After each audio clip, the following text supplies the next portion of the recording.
after I graduated, I had a year of sobriety at that point. Lost my entire support system. My best friend got married and moved away. Overcommitted, overfunctioning, zero self-care. And that's when the sexual addiction came back. And it was in that place when I wondered, have I healed at all? Have I grown at all? What I discovered was that I had a certain amount of freedom that was quite limited. Sexual fantasies that I had always focused on were still lurking in the background. And I still didn't know why. And I still had never really dealt with the roots of all this. Partner betrayal is disorienting, heartbreaking, and results in absolute confusion for the betrayed partner. You worry that nothing in your life was real, and you fear that you will never be able to trust your spouse or yourself again. Well, welcome to the Rebuilding Trust podcast with Carol the Coach. I'm Carol Jurgensen Sheets, aka Carol the Coach, and what I can promise is that when you listen to my podcast, you'll begin to believe that there is hope. We will be hearing from experts all over the world who specialize in problematic sexual behavior, sex addiction, and infidelity. Together, we will be asking them the hard questions about how you both can rebuild safety, find strengths, grieve and mourn what you had, what you never had, and what you fear you will never find again. The truth is that rebuilding trust is possible, and I am going to show you the steps to working together to build a whole new marriage based on the honesty, authenticity, and transparency that your marriage deserves. Rebuilding Trust with Carol the Coach. Well, welcome to Rebuilding Trust. I am so happy you're with me. Because I have one of my favorite people on. I know I say that a lot, but Drew Boa, you are. Thanks, Carol. We got to really know each other at the summit last year, and I just find your work is profound. There's something about, I believe, that spiritual nature of who you are, and the fact that you so articulately describe what you've been, that the empathy is just overwhelming for how you treat addicts, how you feel towards partners. I'm so glad that you're so young so that you can keep doing this and just expand. Well, thank you so much, Carol. And the men in my community were gushing about the compassion they felt from you at that summit. So I'm glad we're on the same page of kindness is the answer, not more self-hatred. Yeah. Well, and I know that we are going to be talking about outgrowing porn by virtue of your new book, Woohoo! Outgrow Porn. And of course, the pacifier is so metaphoric, right? But would you tell our listening audience a little bit about that summit? Because if I'm not mistaken, does that happen every January? Yes, it's called The Porn Free Man. It's a free online conference, and it will be opening up for registration soon at thepornfreeman.com. Beautiful. That's the other thing I like about Drew, is that he offers quite a few free resources. Right. And I know that when I was trained, Patrick Carnes would always say to me, charge what an attorney charges. You know, they're in trouble. You're a specialist. And just like an attorney, charge what you believe you deserve. And although I remember sitting back and thinking, I got that, that's almost a coaching tool. I also know that these people have been through so much already financially. Either they've taken that hit from buying porn or looking at porn, which escalated into web chats and way other things, or they've spent so much money on residential treatment, 2 or 3 or 4 counselors. And so I love that you really offer a lot of free resources. Let them know what your website is, because I love the name. Thanks. It's called Husband Material, husbandmaterial.com, where we have a free private community, weekly podcasts and videos. And then that conference every January is also free. And then we do one in July. So we want to help as many men as possible achieve lasting freedom from porn, but more than that, to become mature sexually and emotionally. Mm-hmm. Yeah, you know, whenever I'm talking to couples and I start reframing what looks like is sexually addictive behaviors and partners want so much more, and I say, well, let's see if we can give both of you some tools for connection. And I believe that now that he's not using, that arrested development can begin to grow again, and they can learn a lot of emotional maturity individually and together that they never even had before. Yeah. It's amazing. Mm-hmm. So what made you write, Outgrow Porn, Find Lasting Freedom from Porn Without Fighting an Exhausting Battle? It all came from my story of being free from internet porn for the past 10 years. But more than a number, what matters to me is that it doesn't have power over me anymore.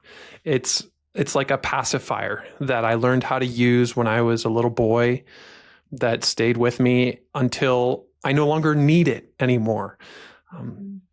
Because I have better ways of meeting my needs. And I think that is the hope of the book, that you would not just be fighting a battle against yourself for the rest of your life, but getting to a point where I've outgrown the behavior. It doesn't do the same thing for me that it used to do. And so it came from my own personal story, as well as learning from so many other professionals in the field who have paved the way for us to understand our brains better, for us to understand sexual fantasies better, for us to be able to heal at the deepest level. Well, and you admit in the book that you became free from porn for a while, and then you relapsed again. Yeah. And so will you tell us just a little bit about that? Yeah. It was the year 2014 when I graduated from college, and I had a year of sobriety at that point. And after I graduated, I lost my entire support system. My best friend got married and moved away. I was overcommitted, overfunctioning, zero self-care. And that's when the sexual addiction came back. And it was in that place when I wondered, have I healed at all? Have I grown at all? Has it all been just an illusion? And what I discovered was that I had a certain amount of freedom that was quite limited, because the same sexual fantasies that I had always focused on were still lurking in the background. And I still didn't know why. And I still had never really dealt with the roots of all this. And that's what sent me on a journey into my childhood, to do what I say in chapter 1 of the book: heal the boy to free the man. Yeah. And I know that is so inspiring, because we all know this is the hardest addiction to master and conquer. And your point is in the book that you don't really have to master and conquer it. You have to look at it differently and develop some tools that take you to other places that, frankly, recalibrate the brain and develop new neural circuitry. Yeah. So can you tell us a little bit about, first of all, how do you define pornography and why you feel it's problematic? Yeah. Well, that's a great question, because a lot of people will say, if I don't struggle with porn, is this book for me? I use the term porn as a shorthand term to describe a wide variety of different problematic sexual behaviors. Formal porn would be any media created for the intention of sexually arousing people. Functional porn is any media that is consumed for the intention of sexual arousal. So a picture of anything or anyone can be functionally pornographic. And in my case, that matters a lot because my sexual fetish for braces and orthodontics would not qualify as formal porn. But for me, it was functioning as porn. And everybody is attracted to very specific, particular sexual stimuli. And when it comes to addiction, those particulars are usually very significant.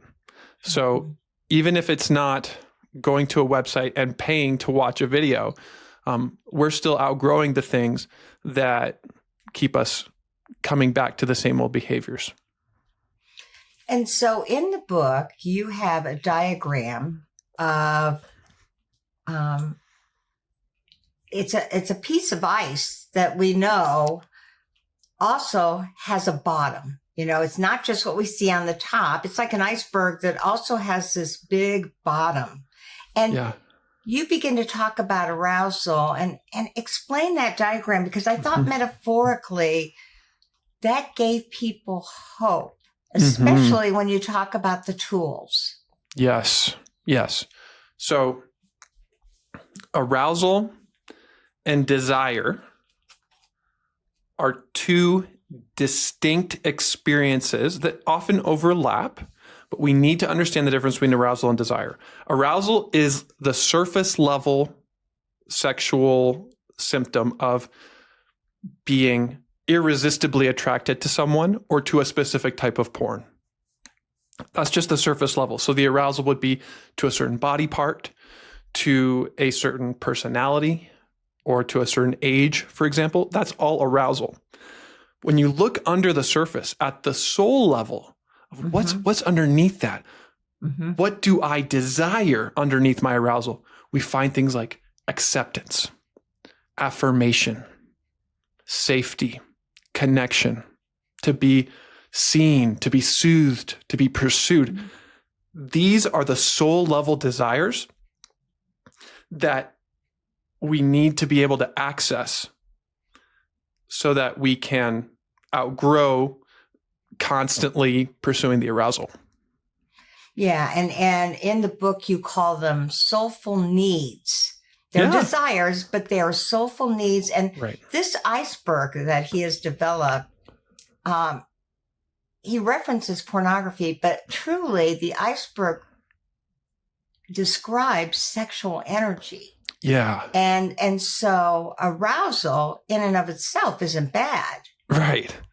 But it's what happens to brain lock in that need for arousal, which really is that need for, as you call it, the soulful needs, the soulful desires. Another way to say it would be attachment needs. You know, the relational needs that we all have that sometimes get sexualized.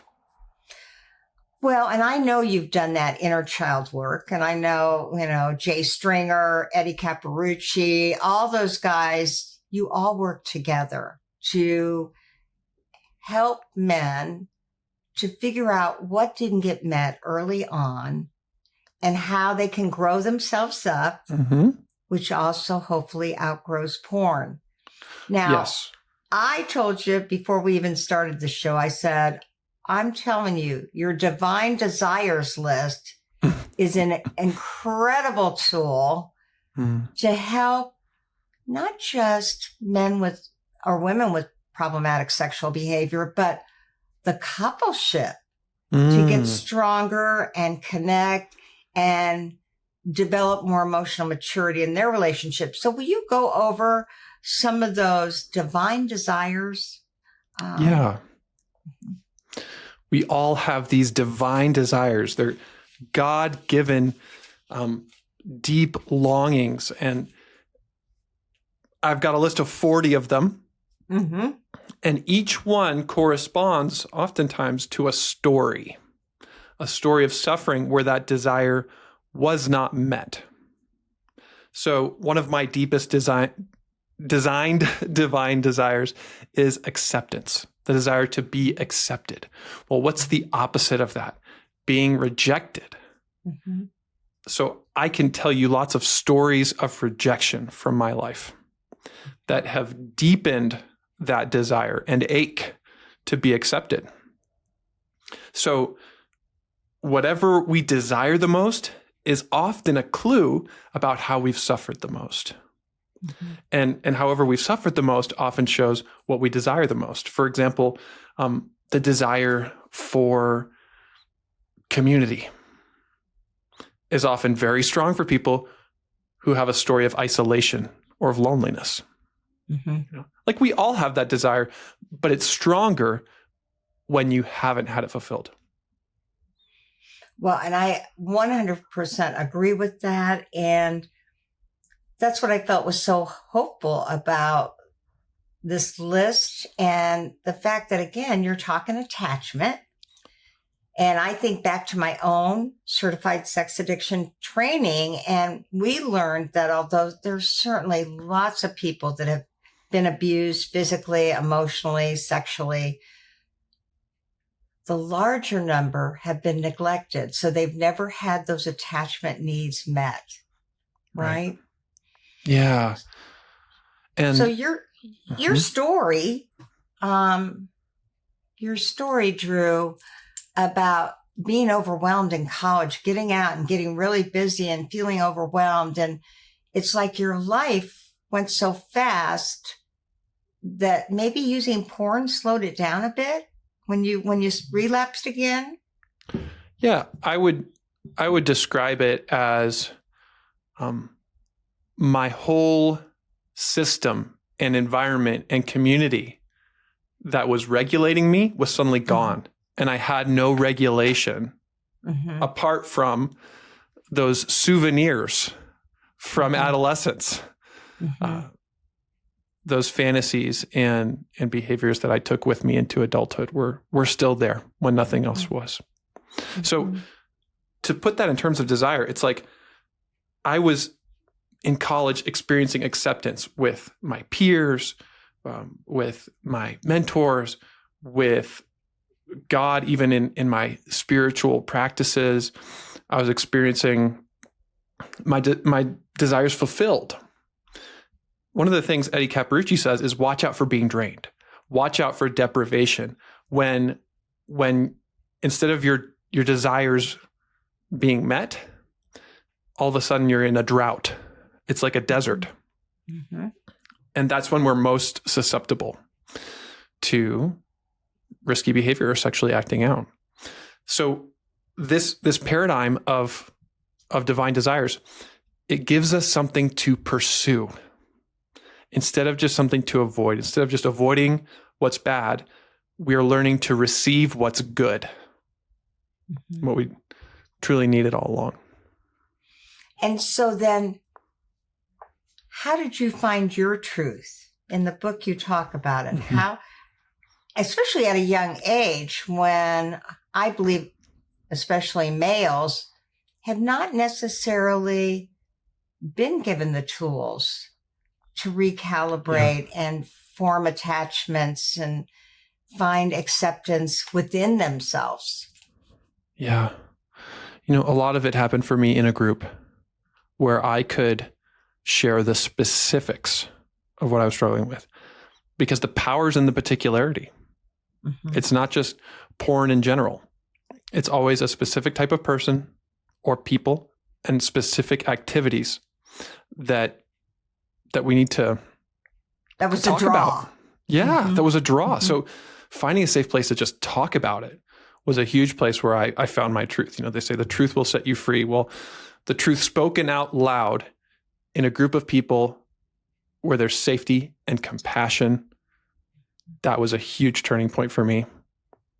And then it was actually watching a YouTube video of Patrick Carnes talking about sexual development that first led me to understand it's not the adult Drew who's being triggered. It's a younger part of me. It's the 13-year-old. It's the 16-year-old. And so rather than fighting against that part of me, I can befriend that part of me and get to know it better. Mm-hmm. Yeah, he really is the guru of problematic sexual behavior. He calls it sex addiction. And Mm-hmm. he's 83 and he's still at it. He's slowed down quite a bit, but he is still working with us to get better. And you're a PSAP. And can you tell our listening audience what a PSAP is? It's a pastoral sex addiction professional. ITAP decided that they wanted to train more people who are in religious leadership roles or ministry leadership roles, who are not doing diagnosis or assessment of treatment, but who still want to learn more of the clinical side of sex addiction and be able to help in various contexts. Mm-hmm. Yeah, I believe that training does exactly what you said, as well as it teaches pastors and people in that capacity how not to pastorally traumatize their clients, whether it's couples, you know me, that's my specialty, or the addict himself or herself. And they've got a big conference coming up this month, and I'm speaking at it. Imagine Yay. that. Woohoo! Yeah. Well, the clergy are typically the first level of confession, and that you don't have to be Catholic. I mean, couples come in, addicts come in and talk to their pastors and say, I'm sinning, I'm doing this, I don't know how to get out. So the more pastoral care knows about what's out there, I always say, when we know better, we do better. Right, Drew? Yeah. So that training really opened my eyes and got me started on understanding the centrality of trauma in all this. Yeah, it's interesting because you had husband ministries, husband materials. I mean, your pastoral background has really aided in your gifts. But for anybody who's listening, Drew is spiritual through and through without necessarily preaching. That's the hope. Although you do have a chapter in here, and it's a story. And can you tell them about, what was that? It had a picture of Jesus and... Oh, yeah. That's right. The healing triangle. Yeah. Mm-hmm. Tell them what that meant to you. I mean, this entire book is really forward thinking. If you've read on sexual addiction, problematic sexual behavior, compulsivity, you've probably read some of the greats, but this, I'm telling you, this book is the new, it's from a new thought leader. I mean, you've been around for a while, but the more you write, the better you get. Thank you, Carol. I received that. Mm-hmm. Absolutely. Well, this healing triangle is my favorite thing about the whole journey. The triangle is the most powerful shape. It's the strongest foundation that there is in all the shapes of the triangle.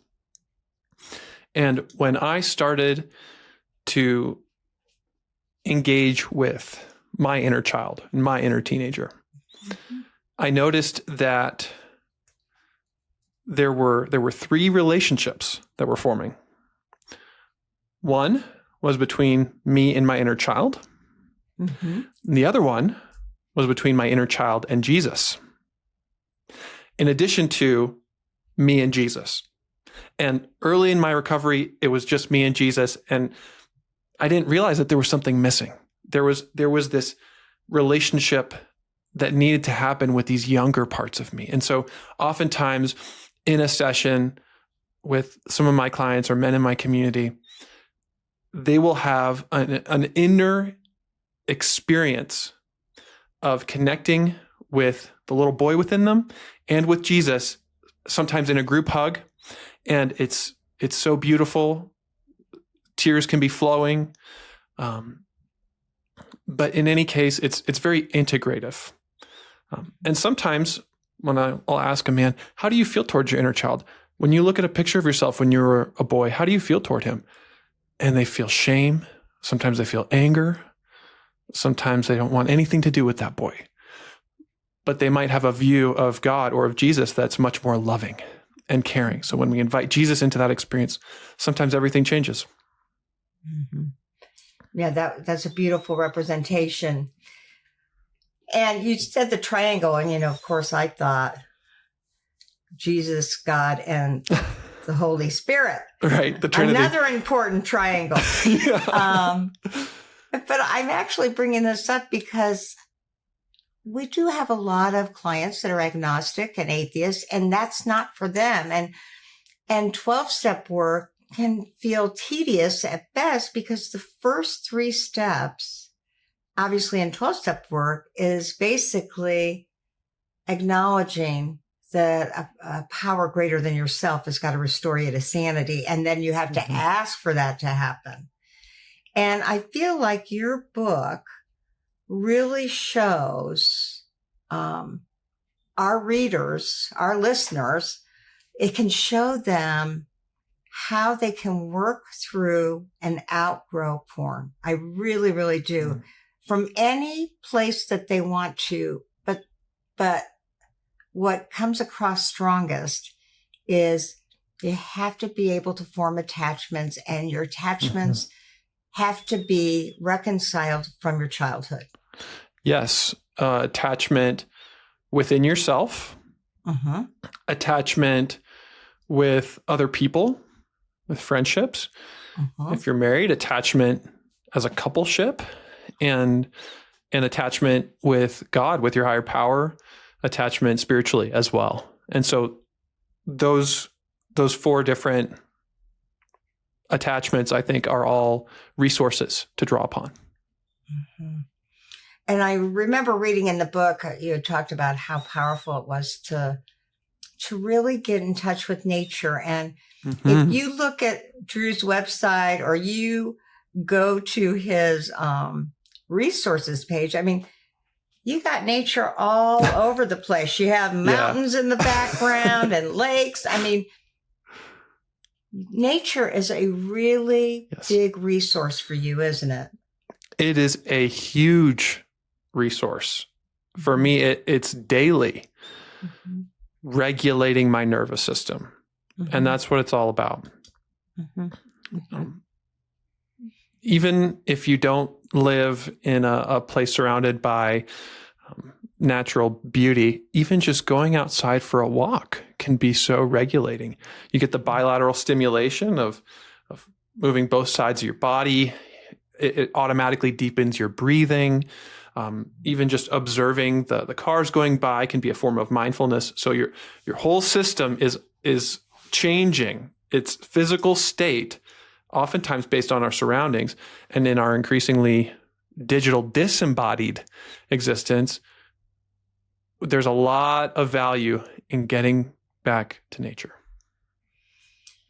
Okay, so I'm going to ask you the $1 million question, which is so many of the men and women that I struggle with, because listening audience, this used to be a male thing. And then in working with couples, there were certainly a lot of women that appeased their husbands by looking at pornography until they couldn't anymore.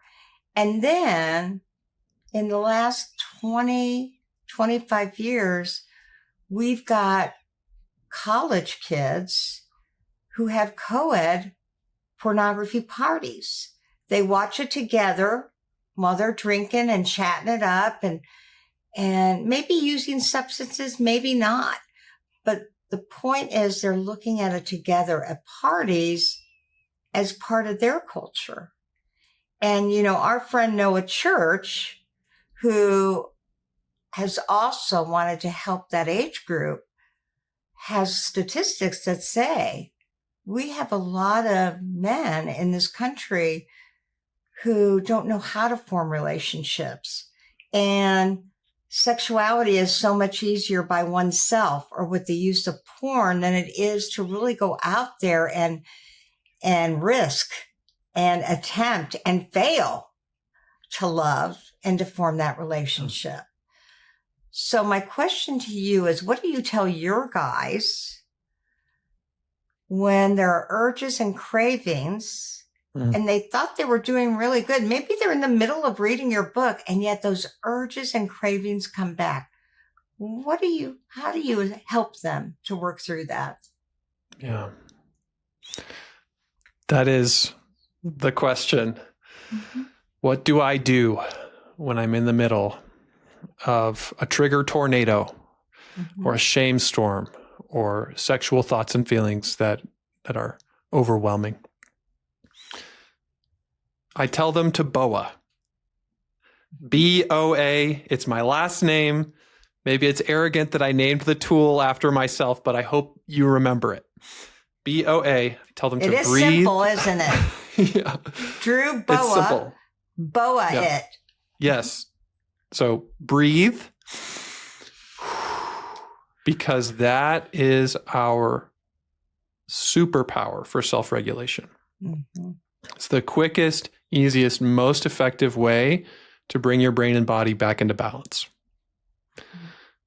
So you can take deep, slow breaths. I've often found a lot of value as well in power breathing, or the Wim Hof method is an example of a more intense type of breath work that can also help to bring your system to a state where I don't need to act on those urges.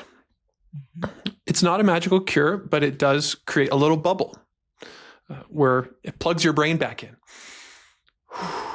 And anybody can do it anytime, anywhere. Mm-hmm. Even if all your recovery friends aren't answering the phone or you're in a crowd of people, you can still breathe. And the second step, O, observe, means to non-judgmentally notice what's coming up for you. Mindfulness, in other words. Absolutely. Paying attention. I'm feeling the urge to use porn right now. Or I wonder what's underneath that. Maybe I'm feeling lonely. Maybe I'm feeling anxious. Be curious, right? Yes, be curious about what's going on in your body, heart, and mind. Yeah. Instead of battling what's going on, befriending what's going on. That creates space to be with the arousal instead of just being aroused, to be with the fear instead of just being afraid. So that's the O. And then finally, attune is a fancier word that means I'm going to read and respond to the underlying needs. We can attune to another person. We can attune to ourselves. And in this case, I'm saying attune to yourself. What do I really need right now? And that's where we access the deeper desires. What underneath this arousal, what do I truly need in terms of relationships? Do I need to call a friend? Do I need to journal? Do I need to get outside? Do I need something that this type of porn symbolizes? Maybe the type of porn symbolizes excitement and adventure because my life has been so dull and dreary lately. Mm-hmm. Well, how can I meet that desire in a healthy way? That's attunement. Mm-hmm. Yeah, I had a men's group for 17 years, and they would put together every series, because they were 12-week series, a list of things they could do to produce healthy dopamine. Love that. Which obviously is your attunement if your arousal template and your desires were based on adventure or risk or excitement or fun. Yeah. All good things. Yeah. And skydiving was a big one. There was always a couple of guys in the group that bonded together and said, let's do it. And actually, my sister, who has 36 years of recovery from alcohol, year 3, she and her AA friends did just that. And they all said the hero statement, I'm going to face my fears and do it anyway. Yes. Yeah. Fantastic. And love those videos. You know, they are so smart when they're taking people out to videotape them before, during, and after, because it just reminds you of all that inner strength and wisdom that you have that you may not feel when that urge and craving comes back. Yes. All right, yes. Drew Boa, we have to begin to wrap it up. And I wanted you to talk about 3 things. I wanted you to talk about the summit because I think it's so profound. And I just loved being on it last year. I was the only woman on the summit, and it just was amazing because Drew had 3 or 4 speakers. All of us were from different parts of this issue and the world. And then you have this community, and about how many people are part of your free community? Technically, we have over 7,000 members. Wow. I'd say about 1,500 are actively participating. Okay. So 1,500 are actively participating. And how do they participate? Yeah. They tell their stories. They ask questions. We celebrate our progress, and we grieve our losses. We connect. We see it as a place where you can meet others who are on the same journey, and then join a group or have a weekly phone call or join our program. It's a launching point. So if they're reading your book, can they come into the community and through text or email or, can they ask technical questions like, how has my life contributed to the fantasies that I have pursued? Yeah. So in our free private husband material community, they can ask questions like that and get feedback from other members as well as from our leaders, some of whom are psychologists or counselors or experts in the field. And because it is private and confidential, there's an added level of safety. And then if they join our paid program, which is called Husband Material Academy, there's an even more higher level of commitment and safety involved because this is vulnerable, and we don't just want to ask these questions anywhere to anyone. Yeah. And I certainly have had many, many, many clients that I referred to Drew and the Academy and to his groups. And I have never met one, not one, that was unhappy or felt that they weren't understood. Well, that's the hope. And I'm glad you haven't met one yet. It's not perfect. And we don't do everything. We help individual men. And when people are asking questions about how do I learn to create safety for my wife, I point them to Carol Sheets and help her heal and Urkum. Oh, thank you so much. Because I love that. We just got done with an Urkum training, and we're 256 clinicians and coaches strong. Wow. In Urkum training. Yeah. That's incredible.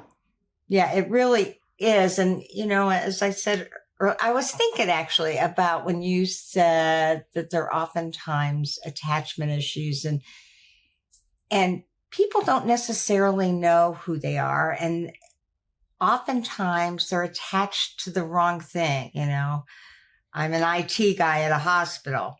Well, that's important, but that's not who you are. That's something you do well, but that's not who you are. And as I lean into retirement, I think to myself something that Patrick Carnes taught us to do, in our 3rd module, and that is that every one of our clients really at some point in their life should be looking at how can they leave a legacy and how can they give back. Mm, And I feel like your book is unique because you send that message that there is hope from the beginning that they read it, and there's clear-cut tools. I'm going to ask you, what do you think is unique about your book, Outgrow Porn? This is what I'm reading in all the Amazon reviews and all the feedback I'm getting. It's very, very practical. There are 14 different tools that you can do even on your own to start gaining momentum. I mean, a lot of books out there will talk about the theory, or they'll share a lot of stories, or they'll share like all the different ways to analyze addiction or truths. But when it comes to the practical step-by-step, now what? I think my book offers a lot of needed hand-holding, as well as stories of victory from men who are in the process and saying, here's what worked for me, and here's how I've been growing. Mm-hmm. And of course, they can find your book on Amazon.com. Right. So would you tell us it's Outgrow Porn, find lasting freedom from porn without fighting an exhausting battle?